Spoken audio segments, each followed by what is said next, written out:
Project pitch. There are many documentaries out there about fashion, but nobody pays attention to the true gems of fashion, which are the materialistic and cultural side. It's time to dive deep and discover the true beauty of ethnic clothing.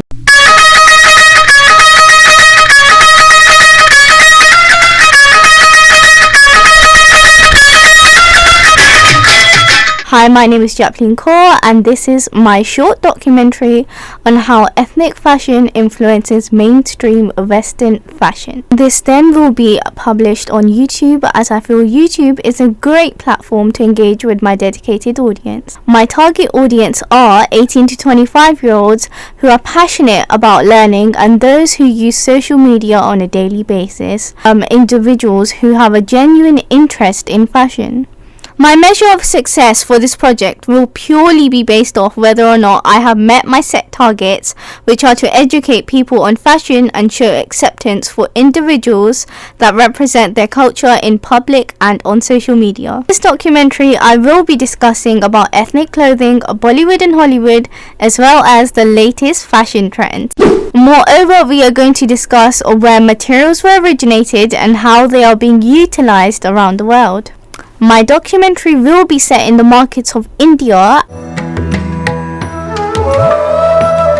and the shopping centres of the UK. It will follow the storyline of cultural collusion and materialistic origins. The genre I will be touching upon is the education factor, as my main target are those who are in need of learning and appreciating cultural differences.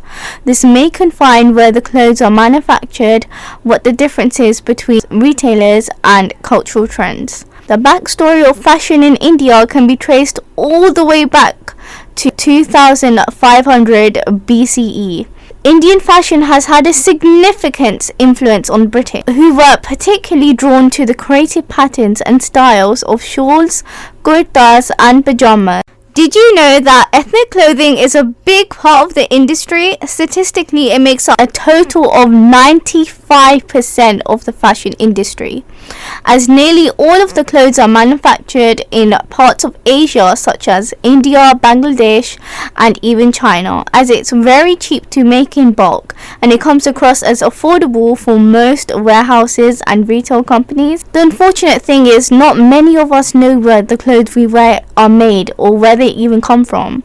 However, in this documentary, I will be educating my viewers on the origins of ethnic clothing. In recent years, people have been judging and comparing ethnic clothing as it comes across as weird and unprofessional. They tend to laugh, mock and even disrespect people and make them feel small. But the thing they don't realize is that even though they're wearing Western clothes, it doesn't make them any different to people who wear ethnic clothing, as both ethnic and Western clothing are manufactured at the same place using the same materials. The only major difference is when the clothes and materials are being imported to the UK, retailers are most likely to sell it for a higher sum of money, as the clothes are from brands such as H&M, Zara and Bershka. But in Asia, the manufacturer would receive no profit whatsoever, as the clothing is sold for much lower prices in the markets and stores, which some people perceive as cheap, low quality and even downgraded.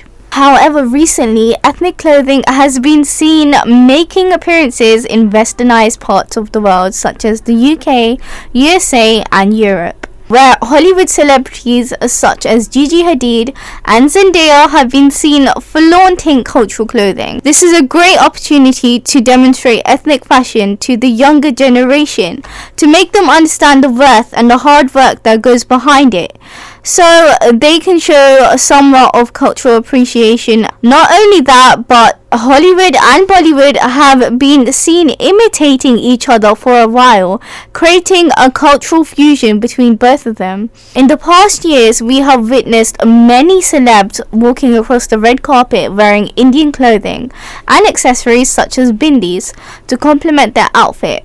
It has now become an ongoing trend.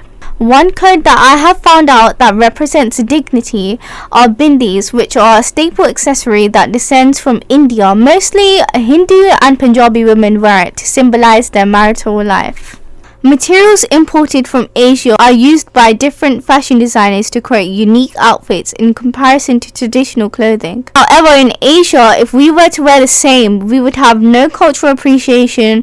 Moreover, we would be referred to uneducated and unclassed, as this is the exact difference I find concerning.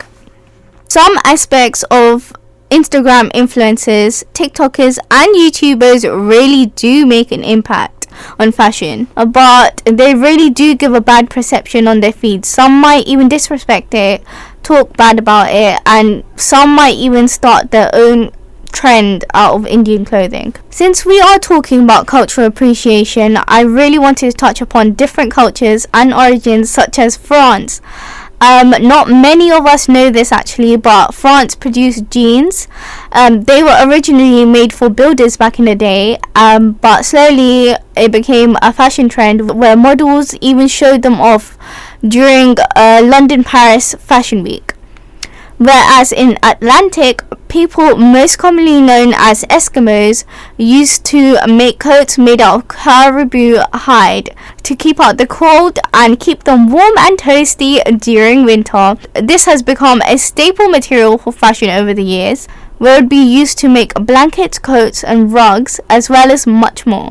My belief is that we should always stay connected to our roots and our heritage and keep our culture alive, and we really shouldn't be afraid to embrace it, even if we're getting mocked about it. In conclusion, I'm producing this documentary for the youth to appreciate cultural differences and similarities, and I'm hoping I succeeded in my goal.